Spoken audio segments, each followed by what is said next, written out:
Hey everyone, we are back and it's November 16th, 2021. How are y'all doing? James, we're back 2 days in a row. Yep. Yeah. Yesterday we had a really Great. good podcast. It I thought was. Jaya did an amazing job talking about her second chance and what she has going on with her life. But today we're back to just the three of us.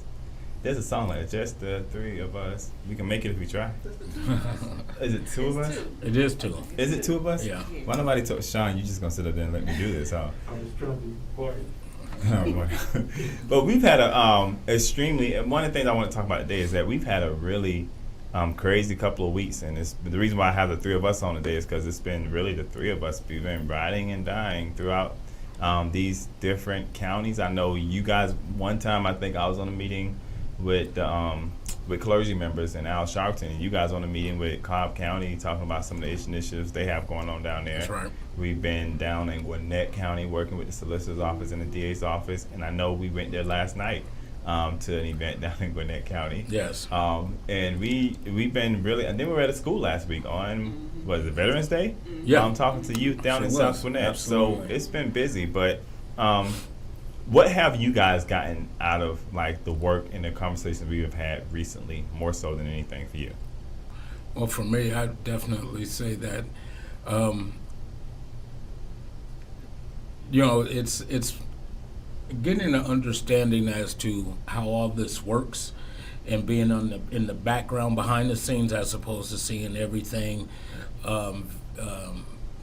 via the television and news, and actually being a part of the movement and having boots to the ground, my hands in the dirt, if you will, has been very beneficial for me. It has opened up my eyes in certain areas and understanding when it comes to how this stuff, as a kid growing up, it was always watching Martin Luther King and Sharpton and Jackson and doing the grassroots movements and whatnot over the years growing up, but never actually being a part of it unless I actually showed up to a rally.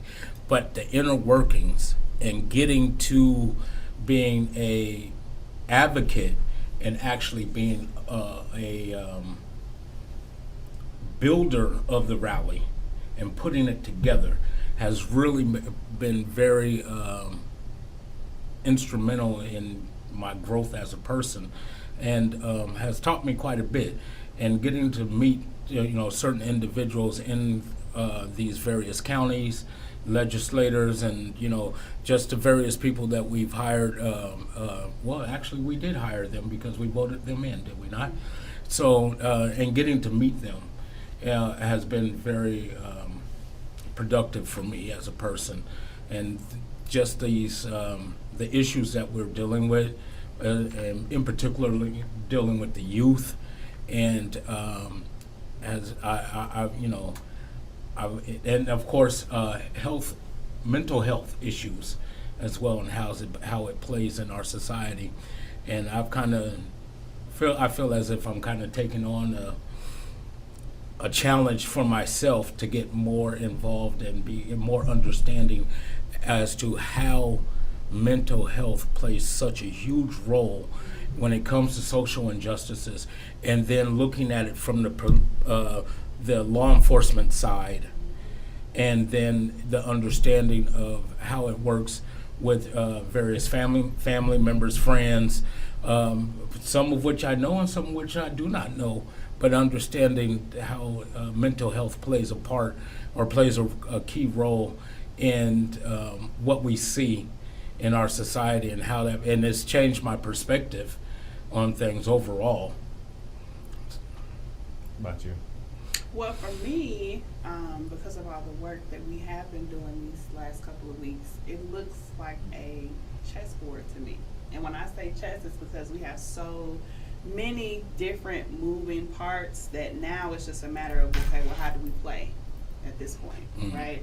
It's so many different people in different positions that play the role of, figuring out the laws. Like even when we went to the school last week, so now the kids know that the district attorney does make certain laws. And then even dealing with the solicitor's office and people in certain positions to where, it really does show what you can do just from voting. Right. Right. like even just from voting or just being a participant in your community as a whole shows a lot. Yes. Makes a big of a difference. So for me, because I came from the other side, which was probation, but now I'm working with you guys now, it's so many different avenues and ways to approach the issues. So how do we do that collectively? Right. That's what I have seen so far and observed. We got some work to do. Absolutely. I think more so probably for me than anything. For me, it's the stories, right? In all honesty, it's the stories, right? So it's the stories of hearing about father or mothers who lost their kids. It's the story of hearing about people who are being wrongfully impacted by the system. It's the stories of hearing about youth and how they view the future and how they the role they want to play in the future.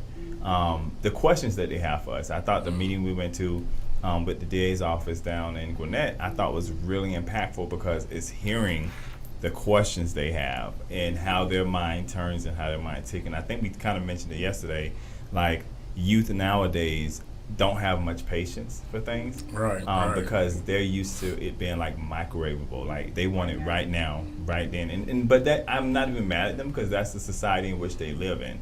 But I think for me, the part that has impacted me the most is going to be the stories, right?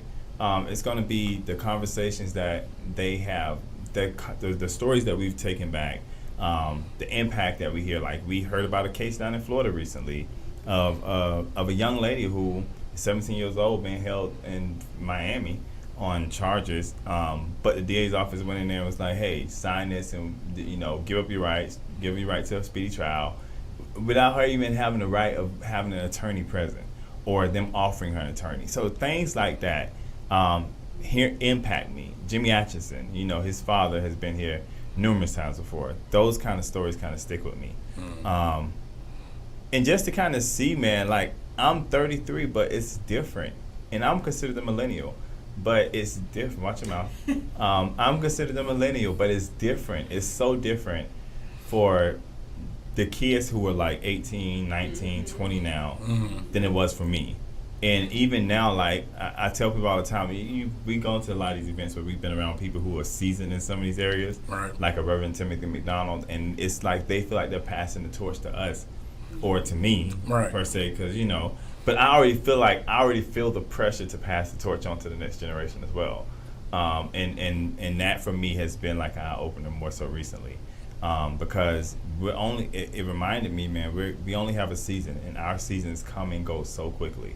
Right. I still I can't, and I'm 33, and I'm sitting here like, how did I get to be 33? And I have a nephew that's 20, and now these kids who are 18, 17, 16 are calling me old. And that was me at one point, right? And I just, just those type of things for me have stuck with me more than anything. Right. Yeah, I tell you, time has a way of revealing things to us as we get older and in our lives, and how we go ahead and go about getting things done, how we get things accomplished. The older we get, and as he used the word, more seasoned, whether you're in the field or in the office, or just in life in general, the older you get, the wiser we're supposed to get. Then getting that information and sharing it. But a lot of times we don't know what to do with that information, and particularly with young people. So, based on whatever the situation may be, we all learn how to handle it, and we learn it from each other, particularly those who have been on the front lines in advocacy over the decades even, for those torchbearers who have carried it before us, and then learning from them and learning from their mistakes, and then walking the same paths that they have walked. I keep saying this. Like 2 weeks ago when I was in D.C., and there was a picture I have of me, Reverend McDonald, and Martin Luther King III, and even now, like that's just crazy to think about. Because Reverend McDonald is from a different generation than me, or than Martin Luther King III is, and Martin Luther King is from a different generation than I am, right? And to just be there and to be able to see like 3 generations passing that wisdom along to each other, Right. is impactful. And that's important. Like we have to be able to leave. One of the I think the mishaps of the African American community is I don't think we've done as well of a job as we could do with passing down our history. Agreed. And I think we talked about this when we was talking about the critical race theory and people going all crazy about that.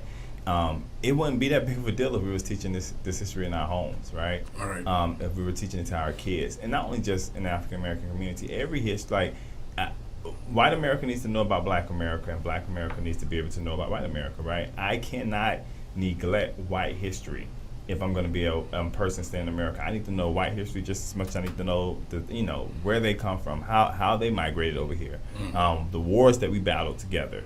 That's just as important as Black history is, but all history needs to be taught in our home. And I think that's important. It's funny because part of the discussion we were having today when I was on the call with the people from Germany is I was the only American on the call, right? Besides somebody else, but the only American who was standing in the field and of work in which we're doing. And I got on there and I was talking about the stuff that's going on in America, and the one person really corrected me really quick because I was like, you guys may not understand this, but this is what's going on. He was like, maybe you're not paying much attention to what's going on in Germany. And the same things that are going on here, people trying to figure out ways to get people out to the ballot, to the polls, right?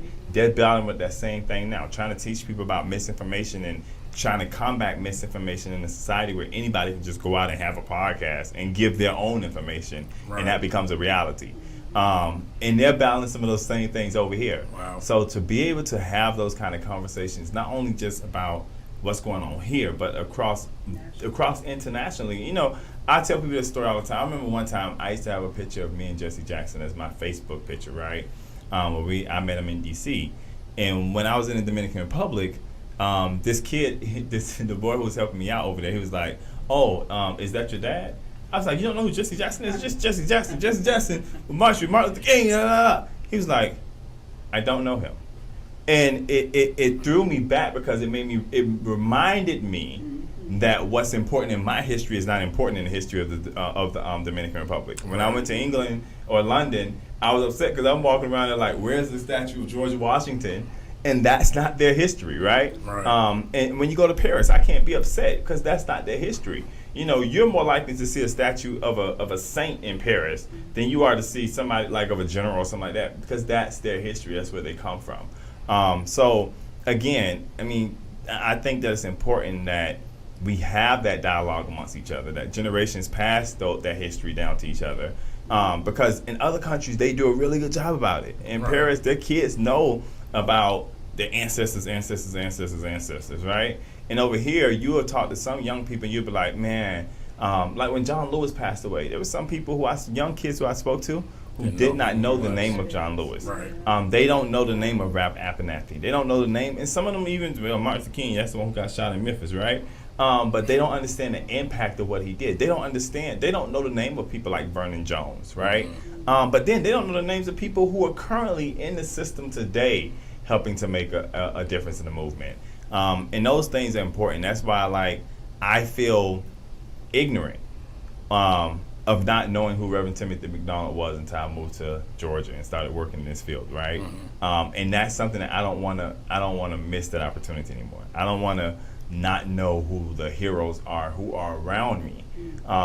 And that's important because I think that the work we do, there's heroes. I think that when you think about Sean being able to create, not me, Sean, the Sean that's on the other side of this camera right now, being able to create an app and that promotes Black Push and tells people about Black Push and allows people to connect with Black Push is important. I think that's a hero, right? Because the things that we do, the work that we do, are heroic work, right? It's heroic work, right?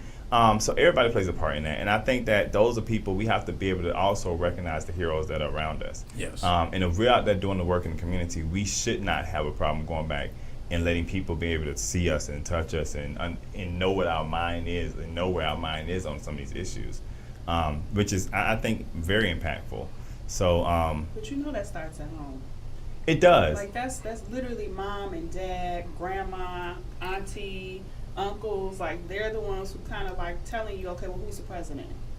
But then too, it's like, so one of the things that I say that to say this. Like, I think about my family. I think they did a really good job of trying to keep us in contact with our history. We didn't retain all of it, right? Right. And now when we trying to go and dig the information up, the people who I would go dig the information up from is either in the grave or they don't have their memory at 100% right now, right? So you're asking them questions, they're like, I told you that. You know what I'm saying? So I've lost that part because I didn't pay attention. I didn't understand how important it was when it was being given to me. Right. So that part has a role to play in it too. It's like we're not connected to it. We don't really care about it because as children, remember, we grew up with the mentality like, Ma, that's your generation. You don't know, you don't understand what I have going on, right? Right. And we didn't take it in, right? But at the same time, like the way the world is moving now, we're seeing more people die from things like cancer. We're seeing more people die from things like Alzheimer's, dementia, and it's at a higher rate than it was back then. And part of that, you know, without going into being a medical doctor, part of that could be like the society in which we live in. You know what I'm saying? I was actually watching a documentary when I was in D.C. about Albert Einstein and how when he passed away, which is crazy because most of us, if you ask us when Albert Einstein passed away, we're going to say like what? What would you say? Oh, The 1800s? 1800? Around 1800s? 1930s. Albert Einstein passed away in 1955. Oh. 1955, and when I found it out, it blew me. Oh, wow. But when he died, there was one particular scientist that stole his brain to actually go and like look at what was different about his brain than anybody else. They just found like that guy who did it died like in the early 2000s. So they just got a real chance to evaluate his brain, and technology has moved so far along to where they were able to evaluate it. But they realized only like a certain portion of his brain was just smoother than everybody else's, right? And again, when I think about like when I'm going back to the point, I guess is when I think about that time and I think about like how we take for granted on certain things. It's like we don't really understand it because of the fact that we're not really interested in it, right? That we don't really have an interest in it because in the moment we don't think that the generations before us understand what our current generation deals with. And I'm starting to realize that to a certain portion, I don't understand like my nephew's generation because they get things so much quicker than I was able to get it. You know, we think about it like you and I around the same age. Growing up, for us, we rushed home to log on to AOL and to hop on that group, that chat, the chat, right? Kids used to go home and want to get on the chat. Right. Or I am your friends. You know, what's your I am? What is he, you know what I'm saying? That's the generation we grew up in. I remember when I got a two-way pager, and me and my sister and my brother got a two-way, my grandma bought us a two-way pager. We had nobody to text because the only three people who had a two-way pager was me, my sister, and my brother. Right. Now, like, texting is like advanced. You know what I'm saying?